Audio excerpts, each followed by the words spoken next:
And good afternoon there, YouTube. Stampede Valkyrie coming back at you again. Merry Christmas 2019. I'm wrapping up this Twinsonic record bar, Model 12F. I have some video about this originally, showing this thing originally and how it came out and it functioning. This is the end result. Ultimately, I've learned more about this bar as I've asked other people. I actually know the person that actually had this vehicle on his truck, or at least the last owner of said vehicle that this was on, even though I never saw the vehicle. He gave me some background as to what it was and how long it was in use. Apparently this bar was in use up until about 3 years ago. The truck was hit. Something happened to the truck, model 528 there. I learned a little bit about that, but back to my story about their truck. Something happened, accident, one way or the other. It was sold, the bar was taken off, and that's kind of how I ended up with it now. So there it is. I'm wrapping up 2019 with a Model 12F restoration. These domes are the original domes. Go back to the other video and take a look, and I'm actually quite impressed as to how these came out. There is some crazing. If I get into the sunlight, you might be able to see some of it. These are vintage domes, so this bar does have some faults, but mechanically it's solid. One of the faults, I said farts. Anyway, one of the faults that this bar does have was the plastic speaker tray, which is still the original speaker tray in there.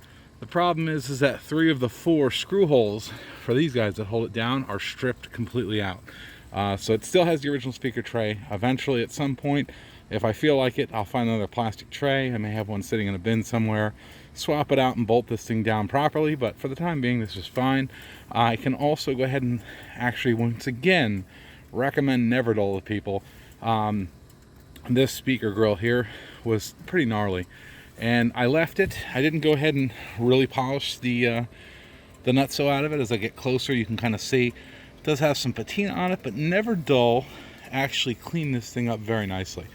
So for those of you that aren't using Never Dull on any stainless or chrome, it's worth a shot. I'm trying to see if I can catch some of the, with the sun going down, it's not so easy. A little bit of you can see a little bit, if you look close enough, a little bit of the crazing, which is to be expected. These are vintage domes. However, for being vintage domes, after my process of the wet sanding, the polishing and all that, they've come out very, very well. So I'm actually very impressed with the end results of this.